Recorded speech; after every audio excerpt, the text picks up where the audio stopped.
चाचा जी, आप ही ने सिखाया है ना कि जीवन में जब भी कोई मुश्किल घड़ी हो, रामायण का पाठ कर लेना चाहिए। इस पर हाथ रखिए।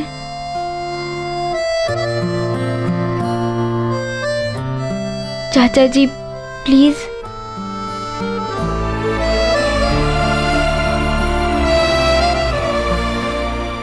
अब आपको इसी रामायण की कसम, आप कहीं नहीं जाएंगे।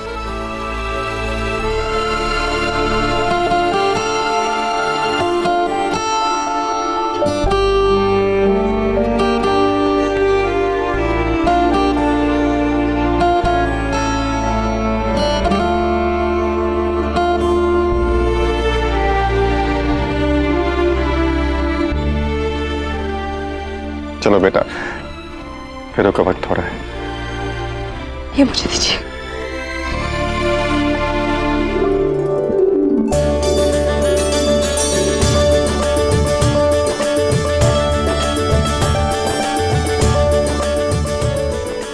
अरे भाभी आ गई। आइए आइए आइए।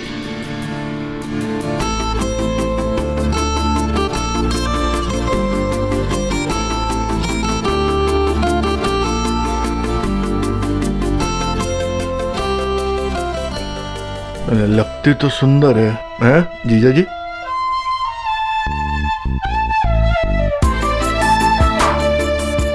आज जब कभी मैं टीवी सीरियल्स में छोटी छोटी हीरोइंस को बड़ी बड़ी महान बातें करते देखती हूँ तो बड़ी हंसी आती है, लेकिन फिर अपनी शादी का दिन भी याद आ जाता है।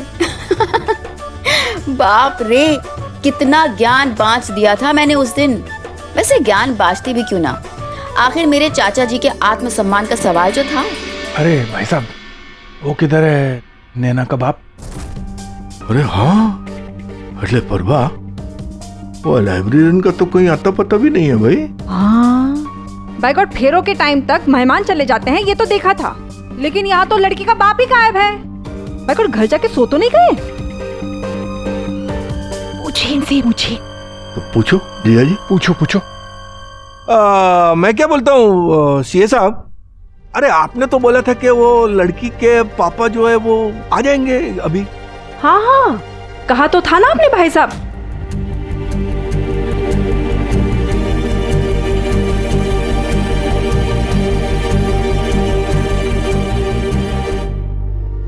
मामा जी, हाँ, पापा तो यही है। यही है? कहाँ है? अरे मिस्टर इंडिया बन गए, खाली लाल बत्ती में दिखते हैं। ये तो रहे।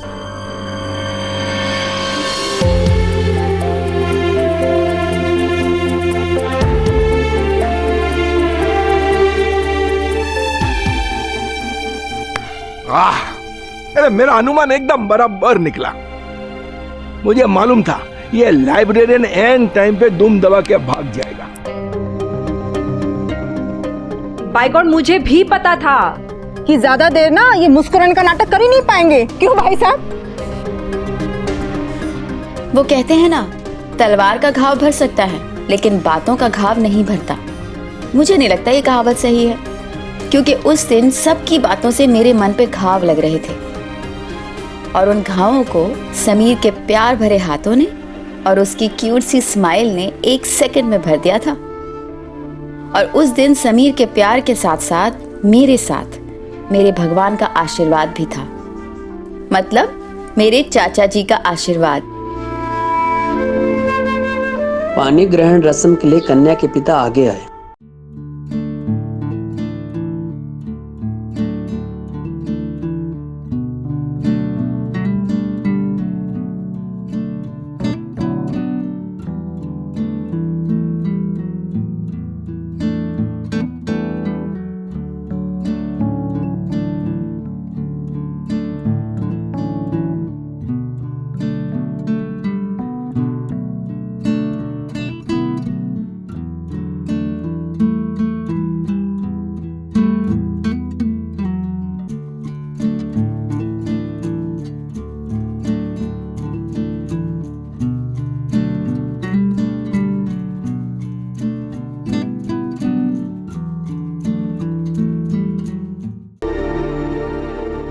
राकेश भाई साहब,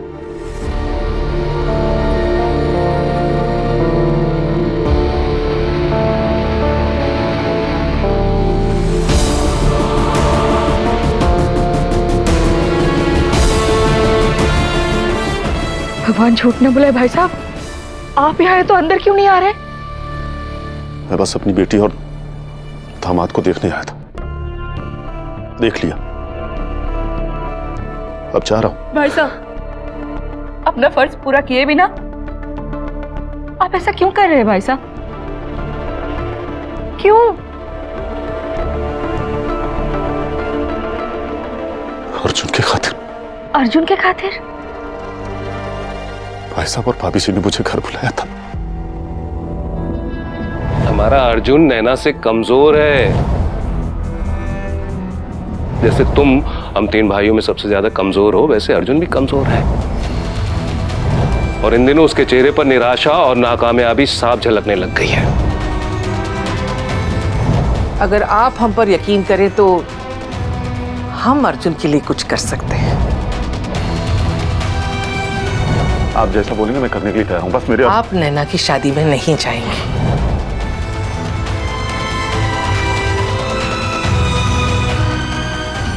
अरे अगर मैं नहीं गया तो उसका कन्यादान कौन करेगा? भाई ये तुम्हारे ऊपर है, अपनी बेटी का कन्यादान करो या फिर बेटे का बलिदान करो। सब लोग क्या कहेंगे अगर मैं शादी में नहीं किया तो उसकी अरे उसकी तो पता नहीं, लेकिन हमारे अर्जुन की शादी हो जाएगी। जूही से।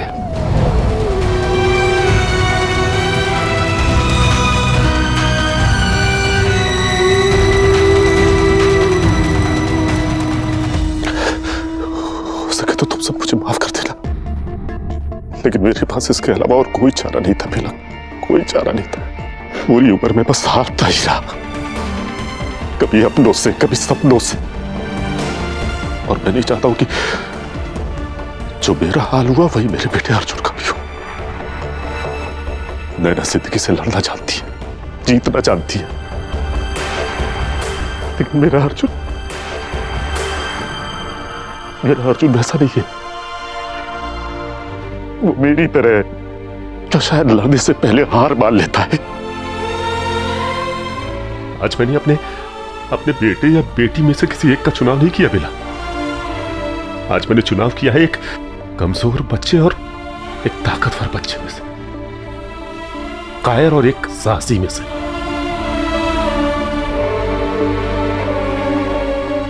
नैना के पास तो वो आनंद है, प्रीति है, समीर है और उससे बढ़ के उसमें जीने का और जीतने का साहस है। पर मेरे अर्जुन के पास कोई नहीं है बेला। तो ऐसे में मैं अपने अर्जुन को अकेला कैसे छोड़ सकता था? बोलो बेला, मैं अपने अर्जुन को कैसे अकेला छोड़ देता?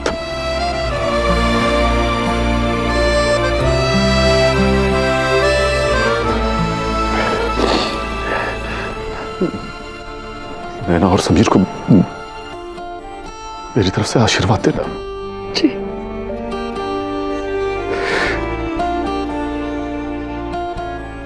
और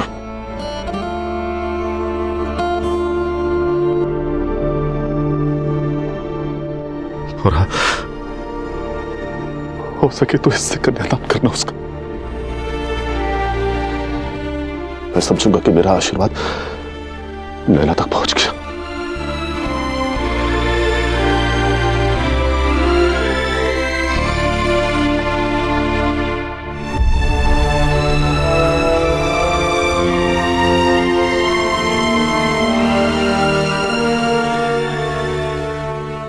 अब आप दोनों फेरों के लिए खड़े हो जाइए।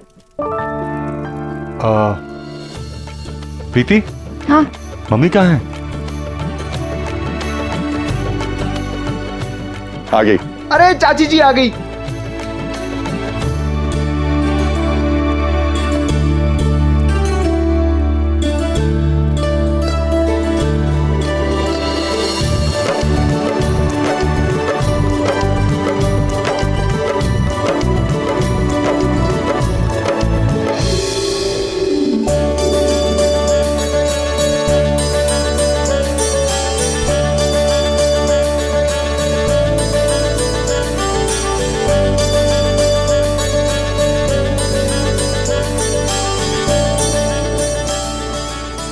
चलिए फेरों के लिए खड़े हो जाइए।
मैं तुम्हें वचन देता हूँ कि मैं तुम्हें तन मन धन से जीवन की सारी खुशियां दूंगा।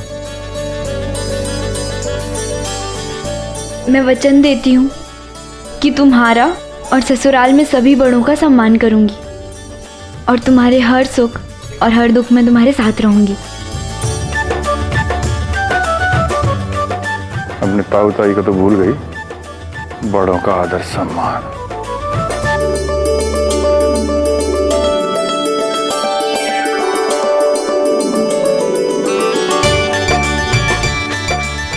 मैं वचन देता हूँ कि कभी भी किसी भी सूरत में मैं तुम्हारा अपमान नहीं करूंगा।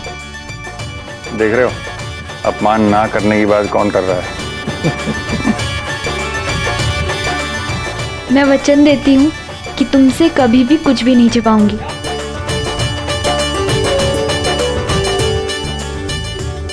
चुप कर बहन, बाल अभी छुपे हुए हैं। चुप ना। मैं वचन देता हूँ कि तुम्हारे अलावा किसी और स्त्री की तरफ गलत नजरों से नहीं देखूंगा। जीजा जी, आप मुझे देख सकते हैं अच्छी नजरों से। अगर ऐसा हो भी गया तो हम तुझे नहीं छोड़ेंगे।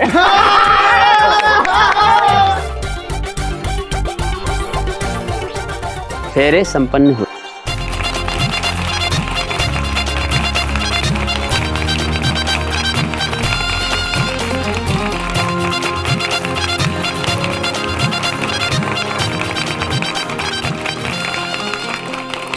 पापा सीताराम।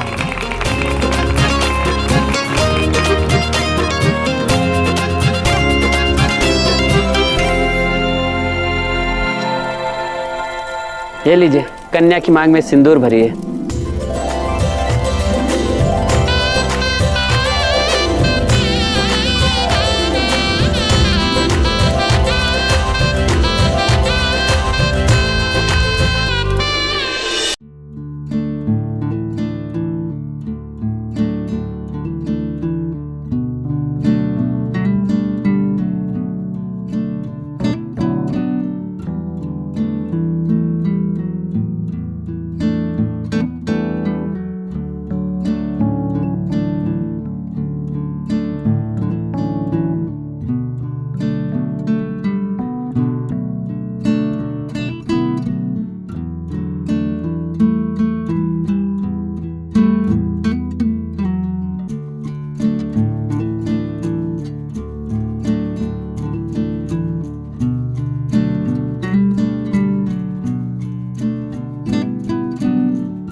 कन्यादान के लिए आगे आइए और वर वधू को मोली बांध दीजिए। जी पंडित।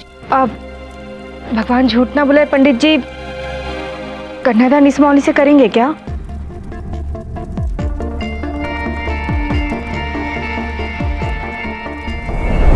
हो सके तो इससे कन्यादान करना उसका। मैं समझूंगा कि मेरा आशीर्वाद नैना तक पहुंच गया।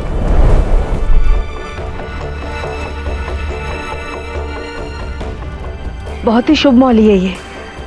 बस यूं समझ लो कि पूरी दुनिया का आशीर्वाद है तुम दोनों के लिए। ठीक है, दीजिए।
लीजिए, विवाह संपन्न हुआ। शादी हो गई भाई, शादी हो गई।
क्या जीजा जी करने लीजिए भाई साहब, देखिए बाय गॉड, आ ही गई आपके मान सम्मान की बारी। ससुर हैं आप, आपके साथ पहरावनी की रस्म होगी अब। ओहो, रस्म आई है तो याद आ गई लड़की के ससुर की। मगर एक बात बताऊं, मैं कोई रस्म वस्म करने नहीं वाला हूं।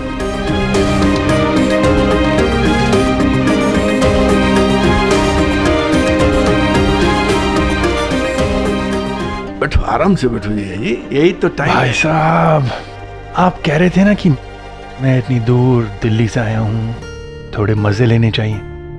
अब मजा लूंगा मैं, देखो।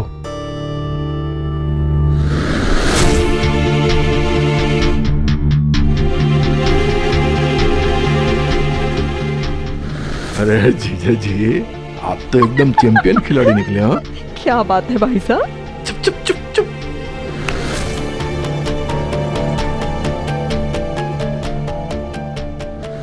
भाई साहब, समानी साहब कहाँ हैं?